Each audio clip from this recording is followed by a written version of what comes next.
Պատմեք մեզ 90-ականների ամանորի մասին։ 90-ականների ցուրտ մութ Ահա։ տարիներ ու նոր տարի ամանոր, հա։ Օրինակ ի՞նչն է քեզ հետաքրքիր, ինչպես էինք Ո՞նց եք անցկացնում։ անցկացնում, ո՞նց եք երեխաներին ուրախացնում։ Այ, հա, դպրոցական գրքերից չարչի աղբերն էինք բեմադրում, Օհո։ ահա, երեխաներին ասենք, կարելի էր ասել, որ խաբում էինք, բանջարեղենով աղցաններ էինք սարքում, առանց լույսի, մոմի լույսի տակ, չէ, բայց 31-ին ու 1-ին հետաքրքիր է, որ ասում են ձեզ լույս ունեք, իսկ մենք տեղյակ չենք։ Ու վառում ենք լույսը ուրախանում, որ նոր տարու կապակցությամբ մեզ լույս ունենք վերջապես։ Խաբում էինք երեխեքին, բեմադրություններ էինք անում, ուրախացնում էինք, պարում էինք, մենք մեզ երգում էինք, պարում, ուրախանում, այնքան որ գալիս էր ժամանակը, պարկում քնում, վсё, տենց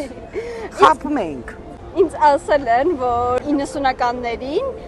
սնիկերսը ոչ ոք ամբողջությամբ չի կերել, ճիշտ է։ Վայ, գիտես, մեզ էլ էին այտենց ասում, որ եթե հանկարծ մի հատ ուտես կմահանաս, բայց հակառակի պես չգիտես, խի Ռուսաստանից ընկերուց ամուսինը գալիս է ու պաչկաներով բոլոր երեխաների համար ամենքին սնիկերս, տվիքս, բարս, բաունց, ինչ ասես։ Հիմա վախենում ենք, չգիտենք ուտեն թե չէ։ Պատկերացրա, դնում ենք ուտում ենք ու ոչ մի բան չի լինում։ Վատը, բայց դե այն որ ասում կարում էր էլի ֆանտազիան օգտագործել մի բան աներ, որպեսզի ժողովուրդը երեխաների տան անդամները իրանց լավ զգան։ Ինչ եք երազում այս տարի ունենալ, ձմեռ պապիկից ինչ եք խնդրելու։ Այս տարի ամենակարևորը երկրից խաղաղություն, ով ինչ նպատակ ունի, թող 26 թվականը հասցնի իր նպատակին, դա լինի իմ երեխաները, դա լինի բոլոր մեր հայ ժողովուրդը։ Ցանկանում եմ լինեն առողջ, ժպիտով, չարությունը մեջից հանեն, լինեն միշտ բարի։ Իսկ նյութական ինչ կուզեիք։ Հավատա նյութական նորմալ լինի, գիտես,